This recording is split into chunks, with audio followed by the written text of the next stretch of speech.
दोस्तों सबसे पहले तो आप सभी को दिवाली की बहुत बहुत शुभकामनाएं। जेपी पावर की अगर हम बात करें तो कंपनी ने क्वार्टर टू के रिजल्ट का ऐलान कर दिया है। रिजल्ट देख के लोगों को बहुत सारी टेंशन हो रही है कि कंपनी ने इस बार अपने प्रॉफिट और रिवेन्यू में गिरावट दिखाई है, जिससे आने वाले समय क्या स्टॉक के अंदर बड़ी गिरावट होगी। तो इस रिजल्ट को अच्छे से हम समझेंगे और पिछले बैकग्राउंड को देखेंगे, पिछले 2-3 क्वार्टर रिजल्ट को देखेंगे, जिससे आपको समझ में आएगा कि वाकई में इस रिजल्ट में इतनी चिंता करने वाली बात नहीं है। और कंपनी की तरफ से कहाँ कहाँ पे पैसे इन्वेस्टमेंट किए गए, किस तरह से अपनी आगे की रणनीति बनाई गई है अपने बिजनेस को लेकर, इन सारी बातों को इस वीडियो के माध्यम से डिस्कस करेंगे। और ये छोटा सा पेनी स्टॉक है, इसमें आपको ये ध्यान रखना है, ये कोई बड़ा स्टॉक नहीं है, कोई मिड कैप कंपनी है, एक छोटा पेनी स्टॉक है जिसने एक तरह से देखें तो जो प्रॉफिट बताना भी बड़ी बात हो जाती है, क्योंकि पेनी स्टॉक लगातार लॉस में चलते। ये फंडामेंटली भी कंपनी अच्छी है, इसका मार्केट कैप भी बड़ा है। तो क्या इस समय इन्वेस्टमेंट किया जा सकता है, इन सारी बातों को जानेंगे इस वीडियो के माध्यम से। लेकिन फ्रेंड, उससे पहले अगर आप पहली बार हमारे चैनल पे आए तो चैनल को सब्सक्राइब कर दीजिए, एक बेल आइकॉन दबा दीजिए ताकि जब भी नया वीडियो बने पहला नोटिफिकेशन आपको मिले। वीडियो पसंद आए तो लाइक से जरूर कीजिए। चलो फ्रेंड्स, वीडियो स्टार्ट करते हैं। मैं हूँ आपका दोस्त SP दवे और हमारे अपने चैनल ऑनलाइन कमाई में आपका बहुत बहुत स्वागत है। सबसे पहले अगर हम फ्राइडे के कारोबार की बात करें तो देख सकते हो कि स्टॉक की क्लोजिंग 14.25 पर रही, जहाँ पे 1.04% की गिरावट देखने को मिली। वैसे देख सकते हो कि इंट्राडे में स्टॉक ने 15.15 का एक नया हाई बनाया। स्टॉक 15 तक पहुंच गया और फिर वहां से प्रॉफिट बुकिंग आई। इसके पीछे वजह यह है कि बहुत कम समय में आप देख सकते हो कि सिर्फ 1 से 2 महीनों में पैसे आपके डबल हुए। 7.5 के आसपास जो स्टॉक था वो 15 तक पहुंच गया और ऐसे में प्रॉफिट बुकिंग तो आनी थी, तो बिल्कुल वहाँ पे प्रॉफिट बुकिंग आई। इसकी परफॉर्मेंस भी देखें तो पिछले 4-5 ट्रेडिंग सेशन में इसने ज़बरदस्त रिटर्न दिया है।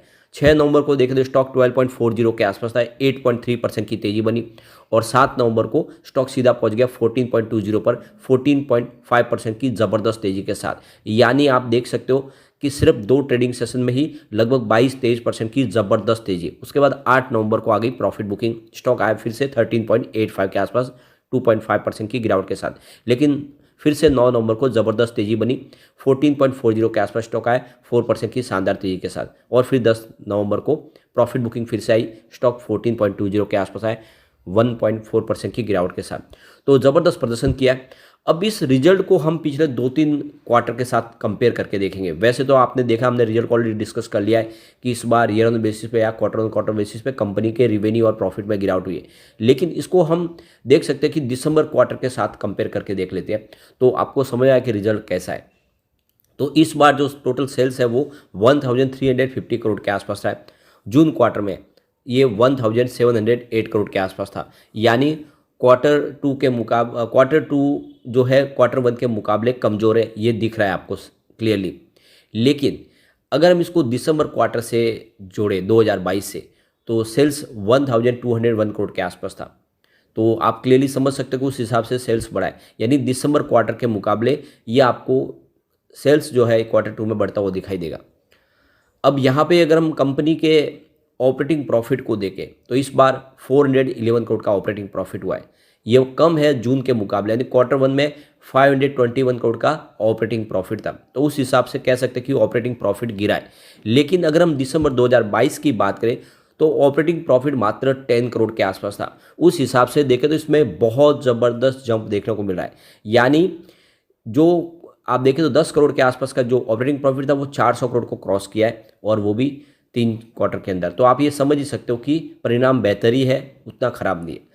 अब इस बार जो सबसे जो बड़ी बात है कि अदर इनकम -70 करोड़ रह गया, यानी पुराना आउटस्टैंडिंग यहाँ पे 70 करोड़ जो प्रॉफिट है उसको कम कर रहा है। 70 करोड़ का सीधा यहाँ पे ये फर्क आ रहा है, ये क्लियरली समझ रहे हो। तो जो प्रॉफिट कम हुई है उसमें 70 करोड़ का ये बड़ा योगदान है, वरना प्रॉफिट इस बार 70 करोड़ कम से कम ऐड होता और कुछ अदर इनकम बढ़ती तो उसके ज़्यादा प्रॉफिट की भी संभावना बनती। जैसे कि दिसंबर में 5 करोड़ का अदर इनकम भी था, और जून क्वार्टर में अगर देखें तो 7 करोड़ की अदर इनकम थी। तो ये आप समझ ही सकते हो कि ये जो 70-75 करोड़ का जो आपको ये प्रॉफिट कम होता हुआ दिखाई देगा, वो सीधा यहाँ पे अदर इनकम की वजह से हुआ है।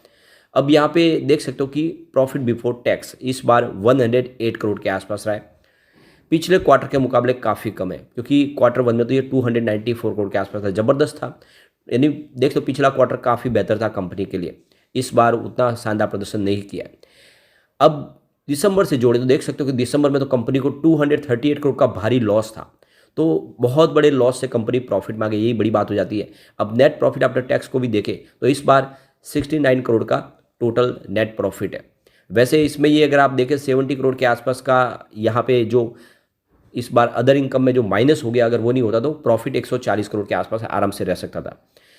फिर भी कम होता पिछले क्वार्टर के मुकाबले, क्योंकि पिछले क्वार्टर में 192 करोड़ की टोटल अदर इनकम थी, लेकिन दिसंबर में 218 करोड़ का भारी लॉस भी होता है। तो ये आप समझ ही सकते हो कि इसका प्रदर्शन ही ऐसा है कि 1-2 क्वार्टर में भारी लॉस होता है फिर प्रॉफिट आता है। तो इससे कोई चिंता की बात नहीं है। आने वाला क्वार्टर 3 हो सकता है कि क्वार्टर 1 से भी बेहतर हो, तो इसमें पेनी स्टॉक में इतनी घबराने की बात नहीं। अब यहाँ पे जो कंपनी के लिए जो सबसे बड़ा अचीवमेंट है कि इस बार कंपनी ने अपने एसेट में वृद्धि की है, यानी कंपनी का एसेट बढ़ा है। आप देख सकते हो कि मार्च क्वार्टर में 17,63,175 लाख के आसपास था कंपनी का टोटल एसेट, जो इस बार 17,70,889 लाख तक पहुंच गया है। तो ये क्लियरली आप समझ सकते हो कि कंपनी ने अपने एसेट में वृद्धि की है, और ये इसके लिए बहुत बड़ा प्लस पॉइंट है। अगर अब कोई पेनी स्टॉक अपने एसेट को बढ़ा रहा है तो ये बहुत ही बड़ी बात हो जाती है। दूसरी कंपनी की सबसे बड़ी अचीवमेंट है कि इन्होंने अपनी लाइबिलिटीज कम की, यानी अपनी देनदारियां कम की है। आप देख सकते हो कि 2,57,221 लाख के आसपास थी मार्च क्वार्टर के दौरान, जो इस बार 2,47,974 लाख के आसपास है। तो कंपनी ने अपनी देख सकते हो कि लाइबिलिटीज को भी कम किया है। कंपनी लगातार अपने कर्ज को चुकाने की कोशिश करिए, अपना कर्ज कम करिए, तो ये इसके लिए बहुत बड़ी जीत है।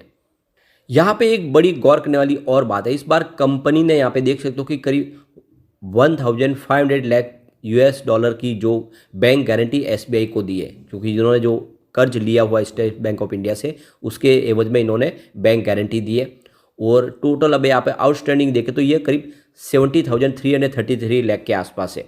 तो इसकी जानकारी दी गई है कि जेपी ग्रुप ने इसके लिए बैंक गारंटी दे दी है। इसके अलावा गौर करने वाली बात है कि कंपनी ने 78,089 लाख रुपीज जो है यहाँ पे कंपनी ने और इन्वेस्टमेंट किया अपनी सब्सिडीज कंपनी के अंदर, यानी बिजनेस को पटरी पे लाने के लिए, बिजनेस को आगे बढ़ाने के लिए वो यहाँ पे कुछ पैसे इन्वेस्टमेंट कर रहे हैं।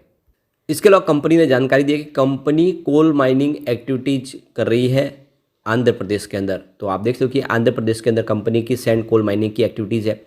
इसके अलावा देखें तो इनकी मध्य प्रदेश में भी इनकी कोल माइनिंग है, और देख सकते हो सरकार की तरफ से इन्होंने बिड के माध्यम से उसको जीता था, जहाँ से इनका कोल माइनिंग के माध्यम से कोल वहाँ पे इनको मिल रहा है।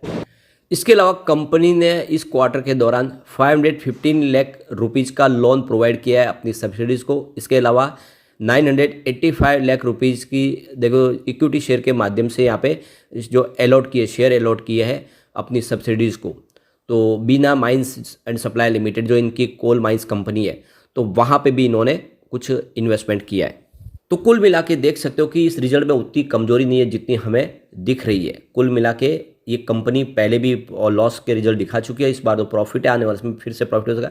सबसे जो बड़ी बात है कंपनी प्रॉफिट में, तो चिंता की कोई बात नहीं है। लेकिन स्टॉक डबल हो चुका है तो प्रॉफिट बुकिंग आ सकती है, स्टॉक थोड़ा नीचे आ सकता है। अगर आप भी प्रॉफिट बुक करना चाहते हैं और आपको अच्छा प्रॉफिट मिल रहा है तो प्रॉफिट बुक कर सकते हैं। लेकिन आप अगर लॉन्ग टर्म इन्वेस्टर तो कोई बने रहे, कोई चिंता की बात नहीं। आने वाले समय इसकी प्राइस डेफिनेटली बढ़ने वाली है। आप देखते हो इसका मार्केट कैप इस समय 9,732 करोड़ के आसपास है, तो काफ़ी बड़ा मार्केट कैप है प्राइस के मुकाबले। करंट प्राइस मात्र इसकी 14.20 की है, लो 5.15 का और हाई 15.20 का है। तो देख सकते हो कि इसने फ्राइडे को एक नया हाई बनाया, काफ़ी शानदार प्रदर्शन किया। स्टॉक काफ़ी 122 का है, बुक वैल्यू इसकी 15.60 की। तो फिलहाल देख सकते हो कि बुक वैल्यू से अभी भी स्टॉक नीचे है थोड़ा, और ROC 5.16% है, ROE 0.57% है, फेस वैल्यू 10 है। तो देख सकते हो कि फंडामेंटल्स के पेनी स्टॉक होने के बावजूद अच्छे हैं। ऐसे में लॉन्ग टर्म इन्वेस्टर इसमें अच्छा पैसा कमा सकते हैं, शॉर्ट टर्म इन्वेस्टर चाहे तो प्रॉफिट बुक कर सकते हैं। लेकिन फ्रेंड, कोई भी इन्वेस्टमेंट करने से पहले अपने फाइनेंशियल एडवाइजर के बारे में ले ले या अपना खुद का रिसर्च करें, क्योंकि मैंने वीडियो आपके एजुकेशनल पर्पज़ के लिए ही बनाया। वीडियो पसंद आए तो लाइक से जो कीजिए और चैनल को सब्सक्राइब कर दीजिए। Thank you.